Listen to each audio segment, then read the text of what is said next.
Tere tulemast minu Sigri Migri luulejutte kuulama. Tänase luuletuse pealkirjaks on õigluse nimel. Tarkade vennaskond keelati, rumalad asusid pukki. Tarkuse terad kõik neelati, õpetus targalt läks uppi. Minetas terava tarkuse keele, nonsens sõi jutu puengi. Olesklus nüristas meele, loodevus levitas ängi.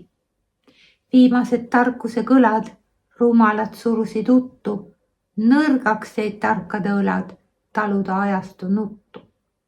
Mõned neist appi hüüdsid, rumala võimu alguses, peagi et peita püüdsid, tattninalambi valguses. Õigluse võidu nimel tarkade aeg sai läbi. Õndsuse õilsal imel olla rumal ei olnud häbi. Tänan kuulamast, kohtumiseni!